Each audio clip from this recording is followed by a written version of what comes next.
Dicen que cuando uno deja de correr detrás de lo que desea, las cosas empiezan a acercarse solas. Pero déjame contar algo, hace años, una mujer me dijo en consulta, con lágrimas en los ojos, Gabriel, siempre busco, siempre doy, why aún así nunca me eligen. La miré, why le respondí, quizá tu dollar no nace de lo que falta a fura, sino de lo que te falta dar a vos mismo. De tener la búsqueda no es renderse. Es quizá uno de los actos más profundos de amor propio que una persona puede hacer. Pero requiere courage, porque fuimos educados en la idea de que quien no persigue pierde, que quien no insiste se queda atrás, que quien no lucha se resigna. Sin embargo, en la vida emocional esto no funciona así. A veces cuanto más persigues algo, más se aleja. Cuanto más insistes en que alguien te ve, más te volves invisible. Y cuanto más desesperadamente quieres encajar en un espacio, más evidente se vuelve que ese espacio no está hecho para vos. Dejar de buscar no es abandonar tus sueños, es dejar de sostener vínculos, situaciones o expectativas que te lastiman. Es renunciar a la ansiedad de esperar a lo que no llega, a la ilusión de que insistir cambiar a lo que ya está decidido del otro lado. Es mirar de frente la verdad que evitéis por mucho tiempo, que lo que es para vos no necesita ser perseguido con desesperación, porque llega en su momento, sin obligar a sacrificar tu paz. Lo difícil es entender que la búsqueda puede convertirse en una trampa emocional. Uno empieza por necesidad, por afecto, por deseo legítimo de sentirse acompañado o valorado. Pero cuando esa búsqueda se vuelve obsesión, cuando te sorprendes revisando el teléfono cada 2 minutos, imaginando escenarios, justificando silencios, inventando excusas para defender lo indefendible, ya no estás buscando, estás huyendo de vos mismo, huyendo del vacío que aparece cuando dejas de correr. Por eso detener la búsqueda es un acto adulto. Requiere saber detenerse, respirar, observar, con honestidad, y reconocer que esa insistencia ya no te construye. Que estás en versión do energía en puertas que no se abrirán, en personas que no quieren quedarse, en respuestas que no llegarán. Y admitirlo duele, claro que duele, porque uno siempre cree que con un esfuerzo más, con un mensaje más, con un gesto más, la historia puede cambiar. Pero hay realidades que no cambian con insistencia, cambian con distancia, y ahí pers el verdadero sentido de detenerse, recupera tu centro. Cuando dejas de buscar afuera, inevitablemente empiezas a buscar adentro. Y es viaje, aunque incómodo al principio, es el único que te fortalece. Descubres cosas que no veías porque estabas demasiado ocupado persiguiendo migajas de afecto. Descubres que sos capaz de estar solo sin sentirte abandonado, que tu coma no depende de la respuesta de nadie, que tu valor no se mide en la cantidad de veces que alguien te elige, sino en la cantidad de veces que vos te eliges. La vida no premia la desesperación, premia la coherencia, y cuando dejas de buscar desesperadamente, tu energía cambia. Pasas de pedir a ofrecer, de perseguir a atraer, de insistir a fluir. La gente lo nota, las relaciones cambian. Las dinámicas se transforman, porque no estás tratando de convencer a nadie de que vales. Estás actuando desde el lugar de alguien que lo sabe. Y ese cambio interno produce un efecto magnético que ninguna búsqueda forzada puede conseguir. Dejar de buscar también te protege. Te salva de entrar en relations donde du el peso que sobre vos, don tenéis que demostrar constantemente que merecéis un lugar, don tus necesidades se postergan en función del otro. Cuando frenos, cuando bajos el ritmo, cuando decís acá, empiezas a ver más claro, why esa claridad evita que repitas historias que ya te romperán antes. La posa te devuelve sensatas, no se trata de ser indiferente ni de renunciar al ama, sino de soltar lo que sostenéis con miedo, es confiar en que lo que es auténtico no necesita persecución, necesita presencia, lo que es tuyo no se escapa. Why lo que no es, aunque lo persigas, nunca se quedará, why a hay intent, des que detena la búsqueda no es rendas, es reencontrar. Es dejar de mirar hacia afuera para empezar a escuchar tu propia voz. Es permitir que te encuentren cuando estés listo, cuando estés firme, cuando ya no necesitas que nadie te complete, sino que simplemente acompañe tu camino.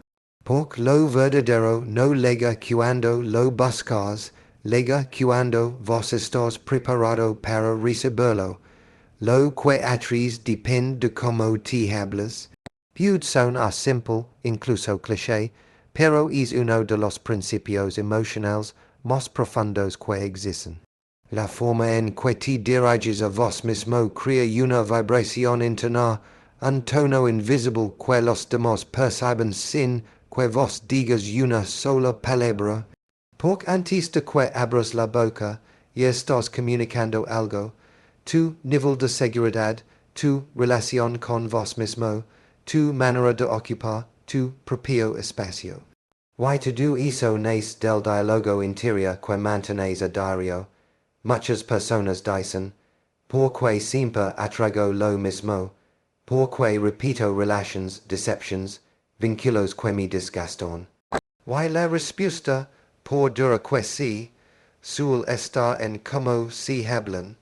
Si te repetes que no sos suficiente, que sos difícil de amar, que tenéis que esforzar para que no te abandonen, vas a actuar desde ese lugar.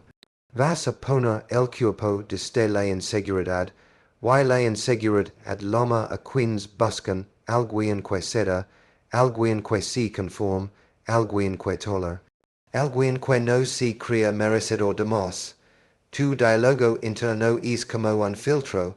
Si te tratas con dureza, el mundo te parecerá hostil. Si te juzgas con crueldad, sentirás que todos te evalúan.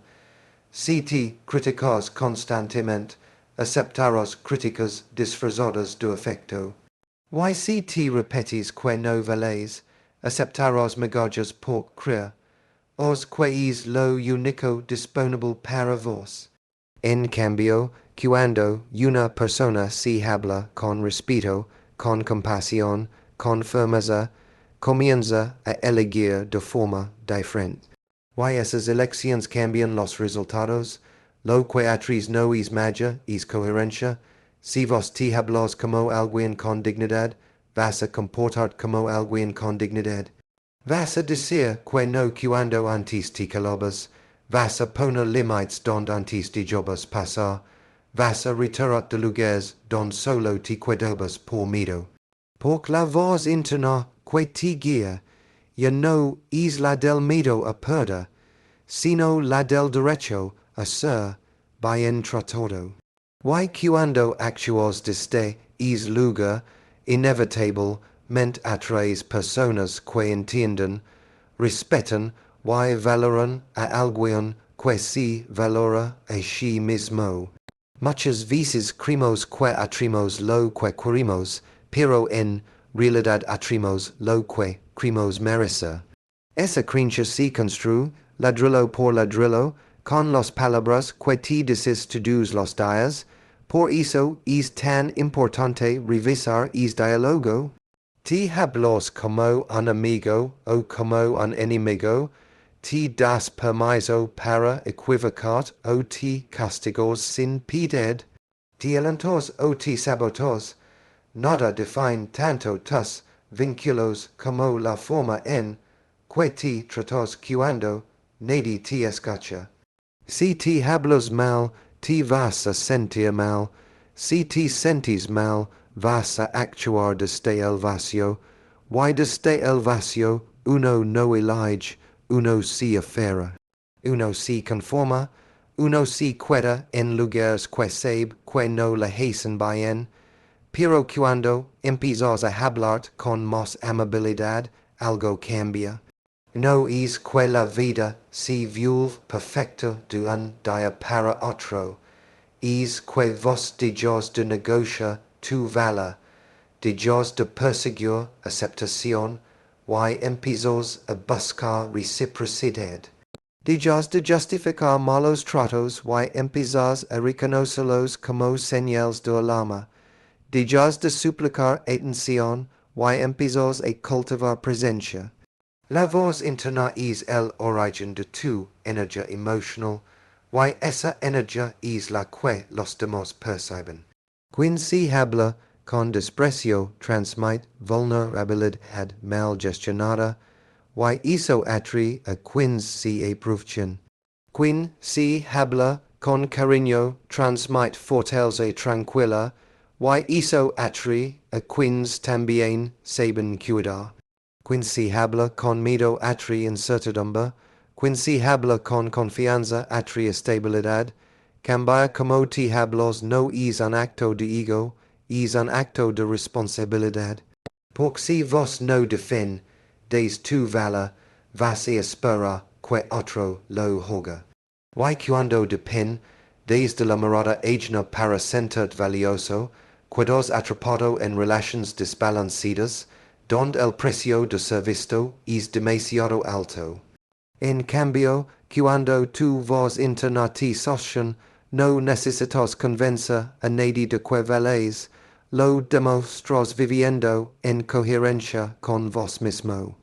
Lo que atraes depende de cómo te hablas porque tu diálogo interno define tu postura frente al mundo, cómo caminas, cómo miras, cómo te mostras, cómo estableces límites, cómo amas y cómo permites que te amen es la raíz invisible de todas tus relaciones. Si quieres cambiar lo que lega a tu vida, empezar por cambiar la conversación que tenéis con vos mismo. Ali si encuentra el origen, y también la leve, construye tu centro antes de dejar entrar a alguien. No porque debas encerrar, ni porque el amor sea un riesgo del que haya que proteges, sino porque cuando tu mundo interior está desordenado, cualquier presencia externa se convierte en un terremoto. Cuando no tenéis un centro firme, cualquier mirada puede desarmar, cualquier palabra puede herir, cualquier ausencia puede romper. Why no es justo que la estabilidad emocional de una persona dependa de alguien que apenas lega, que tal vez no sabe, no quiere o no puede sostener lo que vos mismo no aprendiste a sostener. Tener un centro no significa ser perfecto, significa tener un lugar interno al que volver cuando la vida se mueve. Significa conocer lo suficiente como para no confundir compañía con salvación, afecto con necesidad, interés con dependencia. Porque muchas veces creemos que estamos enamorados cuando, en realidad estamos buscando refugio.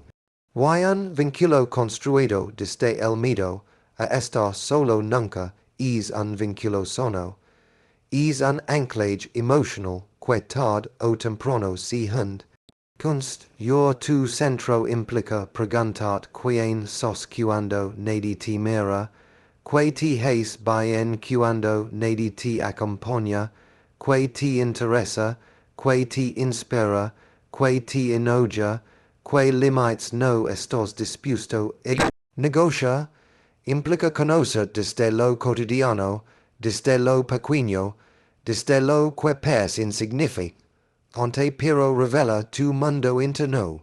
Porque si no sabéis quién sos, cualquier vínculo puede convertir en alguien que no queréis ser, why no hay pérdida más grande que esa, perder a vos mismo mientras intentos retener a otro.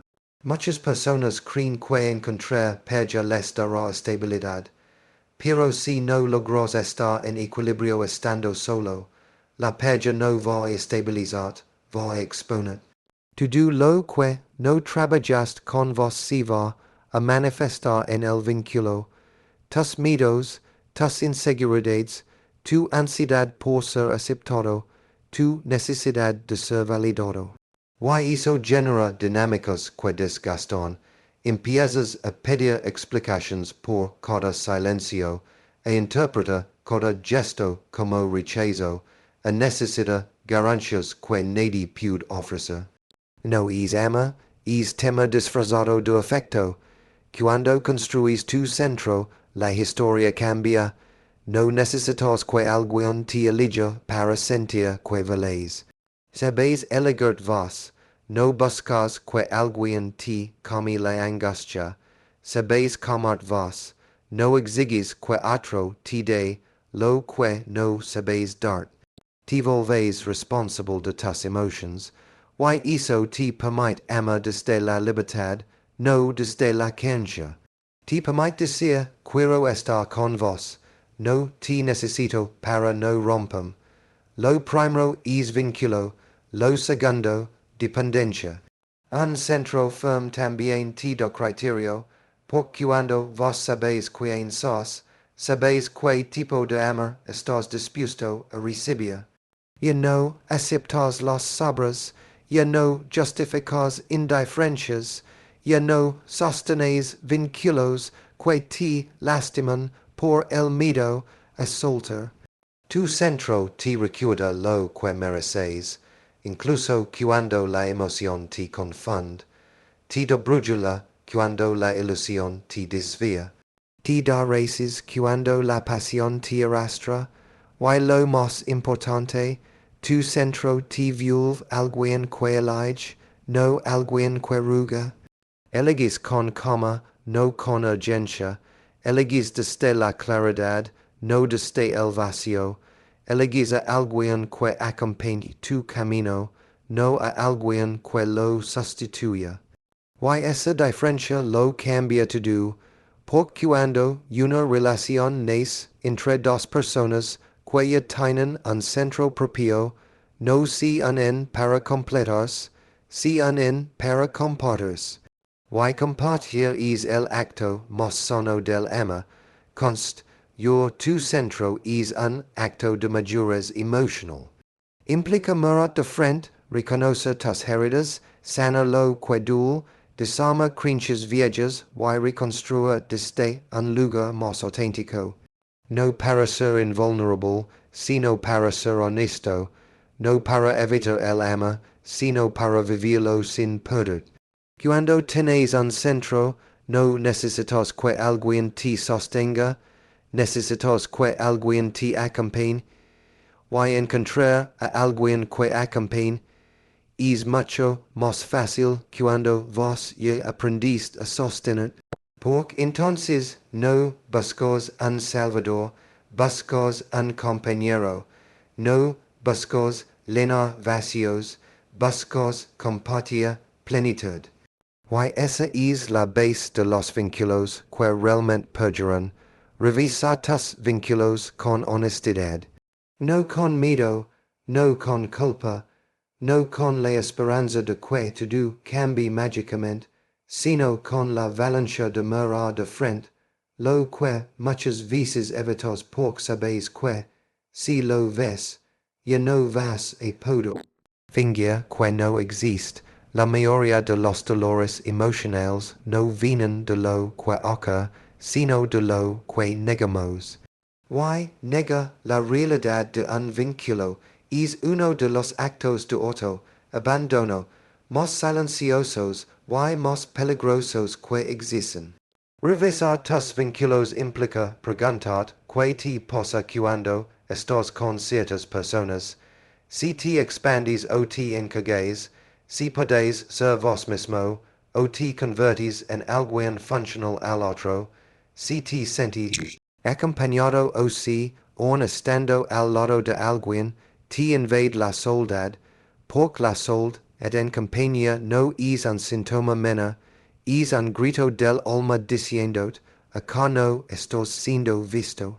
Hey, vínculos que empezaron bien, pero hoy te desgastan, otros que nunca te hicieron bien, pero aprendiste a tolerarlos por costumbre. Hay algunos que te lastiman, pero justificos porque no son tan malos, tienen buen corazón. A veces si me quieren.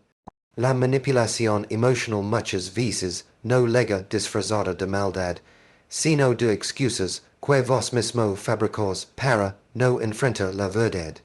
Revisarlos con honestidad es dejar de inventar motivos para sostener lo que ya no sostiene tu bienestar.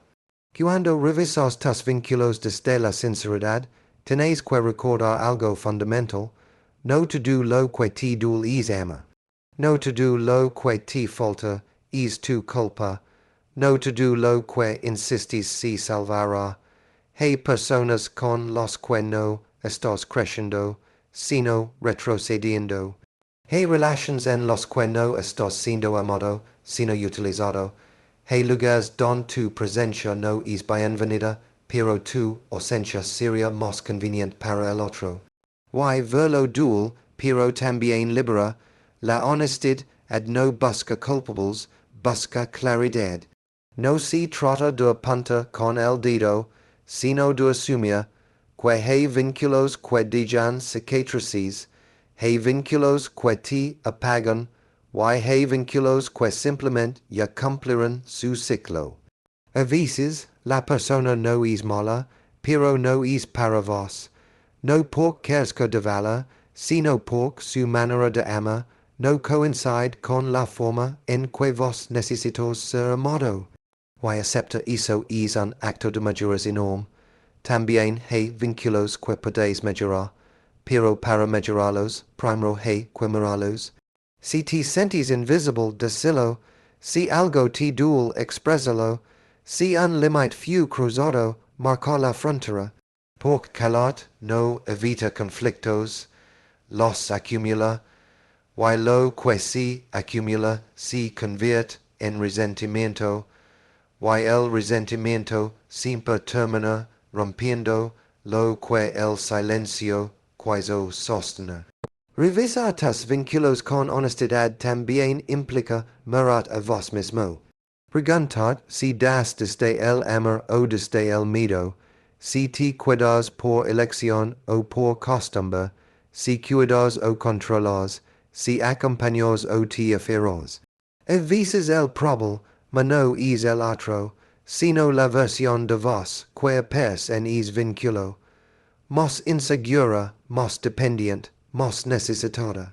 Reconocer eso no es una condena, es el primer paso para cambiarlo.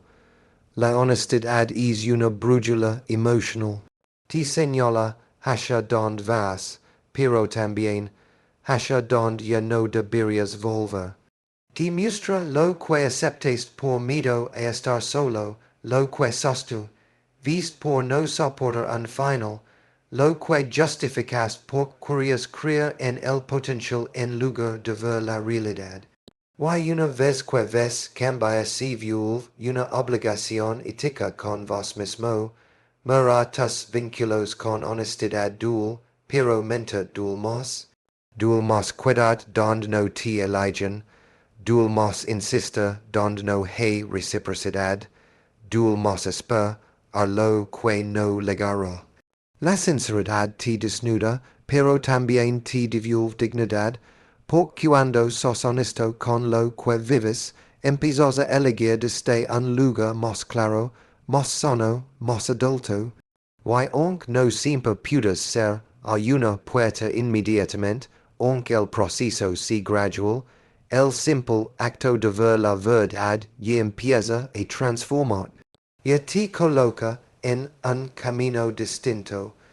Ya te prepara para relations más equilibradas, más justas, más reales.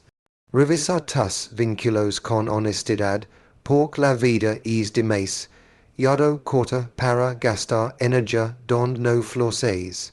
Why porque mereces rodear de personas que no te piden reducir para poder curar, tu cuerpo también habla cuando buscas desesperadamente. Incluso antes de que puedas poner en palabras lo que sientes, tu cuerpo ya lo está expresando con una claridad que a veces prefieres ignorar. Porque el cuerpo no miente, no negocia, no inventa excusas. El cuerpo dice la verdad que la mente intenta ocultar. Why cuando estás en esa búsqueda ansiosa de ser querido, aceptado o elegido, tu cuerpo lo sabe, lo siente. Lo pedes, la desesperación emocional tiene un lenguaje físico muy particular. Se manifiesta en la respiración entrecortada cuando ves que un mensaje no llega. En la tensión de los hombros cuando intentas interpretar lo que alguien quiso decir.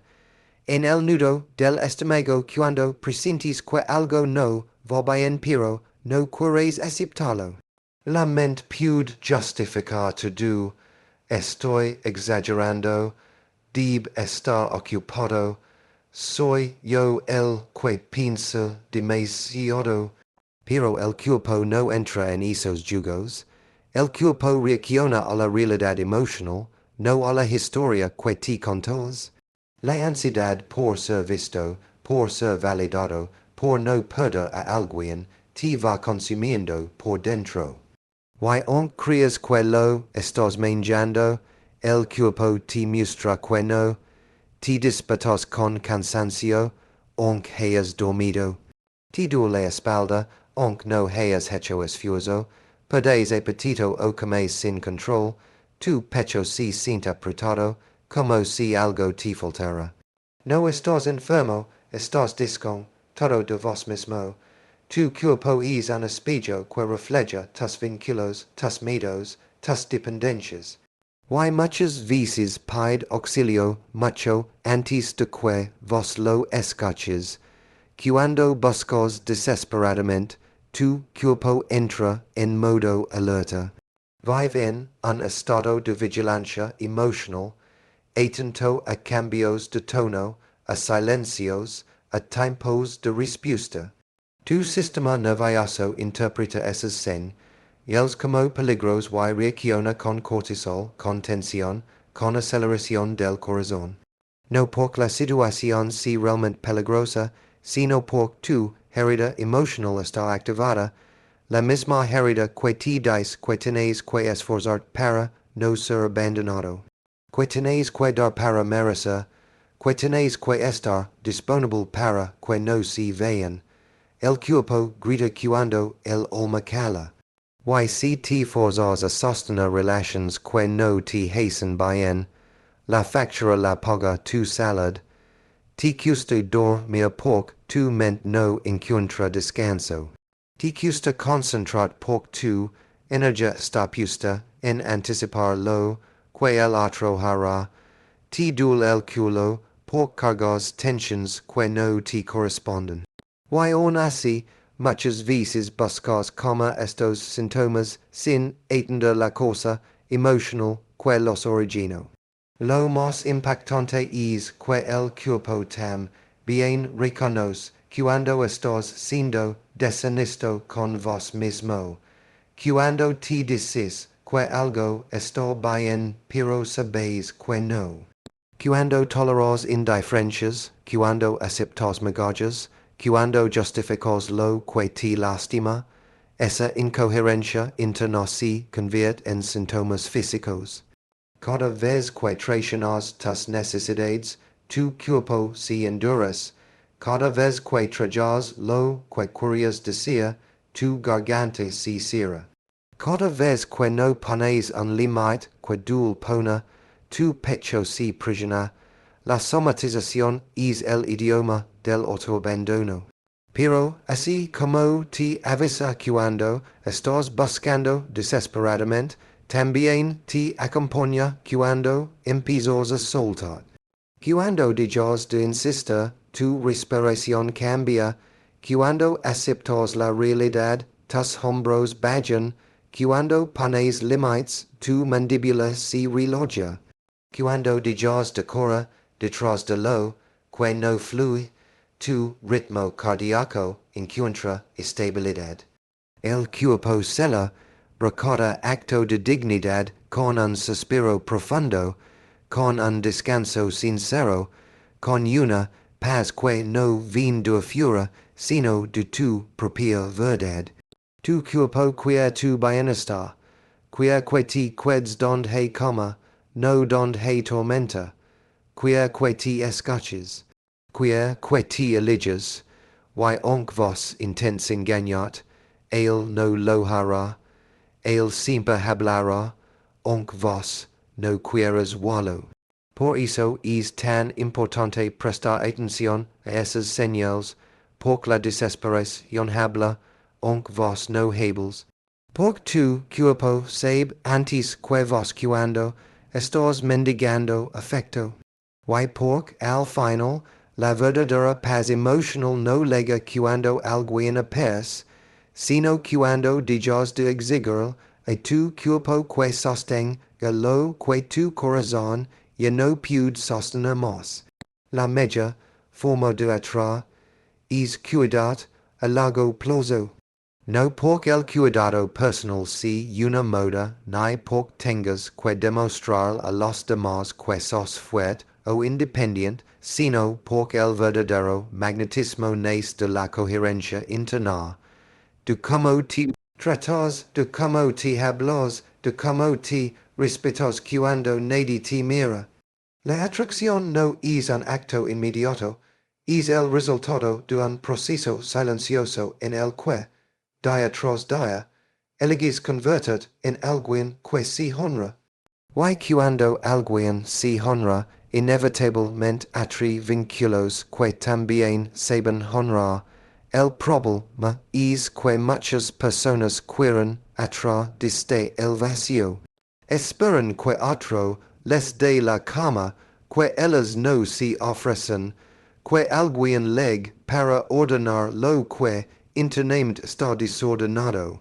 Creen que el ama de otro va a iluminar a su oscuridad, o que una pella va a sanar los heridas que llevan años ignorando. Pero ninguna persona que llegue desde afuera puede hacer por vos lo que vos mismo no estás dispuesto a hacer. No porque no quieren, sino porque nadie tiene acceso al lugar donde se libra la verdadera batalla, tu mundo interior. Cuidar a largo plazo es dejar de depender de estímulos momentáneos, es superar la tentación de buscar afecto inmediato para tapar un dolor profundo. Es entender que lo que res no está determinado por cuanto necesitas, sino por cuanto te cuidas. La gente pues, tu energía antes que tus palabras. Y la energía de alguien que se cuida es distinta, más estable, más serena, más segura, no porque no tenga heridas, sino porque aprendió a hacerse cargo de ellas. El cuidado propio es un entrenamiento, no se logra de un día para otro, implica elegir hábitos que a veces no son los más fáciles, pero sí los más sanos. Implica saber cuando retirar, aunque no quieras. Implica reconocer cuando algo te hace daño, incluso si te gusta. Implica tener paciencia con tus procesos, aunque tengas ganas de correr. Implica escuchar con una profundidad que no siempre te resulta cómoda, porque escuchar la verdad propia su dolor. Pero es dolor, es parte de la sanación, es parte del crecimiento, es parte del camino hacia la autenticidad. Atraes lo que reflejas, si reflejas ansiedad, atraerás relaciones inciertas, si reflejas carencia, atraerás vínculos donde siempre te falta algo. Si reflejas abandono hacia vos mismo, te acercaros a quins no saben cuidar, en cambio, si reflejos ama propio, atraer os ama real. Si reflejos estabilidad, atraeros personas que no temen comprometerse. Si reflejos claridad, atraeros vínculos claros. Why no pork si maja, sino pork cuando te cuidos, apren, desa elegia. Why cuando elegis bien, y no necesitos atraer desde el esfuerzo, tu presencia habla sola. El cuidado a largo plazo también implica romper patrones que heredas sin dar cuenta. Implica cuestionar la idea de cuidarlo todo es la única forma de ser amado, o que insistir garantiza resultados, o que aguantar demuestra fortaleza. Cuidar es desmontar esas creencias y reemplazarlas por conductas más sanas. Descansar cuando lo necesitas, decir no cuando antes decir sí por miedo, proteger tus límites, respetar tus tiempos. Escuchar tus emotions sin juzgarlas. Es tipo de cuidado, construye una base emocional sólida, y esa base es magnética. Lo más curioso es que cuando empiezas a cuidar, dejas de obsesionar con atraer, ya no estás esperando que alguien llegue para validar. Ya no estás pendiente de quien te elige, quien te responde, quien te mira, te volves más selectivo porque sabes lo que vales. Y esa selectividad es justamente lo que más atrae a las personas seguras, serenas y sanas les interesa la gente que sabe estar bien consigo mismo. Porque esa estabilidad interna genera confianza, y la confianza es la raíz de cualquier vínculo duradero. Cuidar a largo plazo no solo te hace más atractivo para los demás, te hace más atractivo para vos mismo. Te miras al espejo con otra mirada, caminas con otro ritmo, tomas decisiones con otra claridad, no necesitas demostrar nada. No necesitas impresionar, no necesitas cora, tu presencia se vuelve suficiente, tu coma se vuelve un mensaje, tu dignidad se vuelve un imán, y entonces lo entiendes, la mejor forma de atraer nunca fue buscar, insistir o convencer. Siempre fue cuidar, por quien se cuida se convierte, sin curarlo en un faro, y la gente que vale la pena siempre encuentra la luz. No busques, no persigues, no mendigues lo que debería ser natural. Permite que te encuentren cuando estés ocupado creciendo, sanando y construyendo tu paz. Recordar los pequeños hábitos que practiques hoy serán los grandes resultados que vivirás mañana.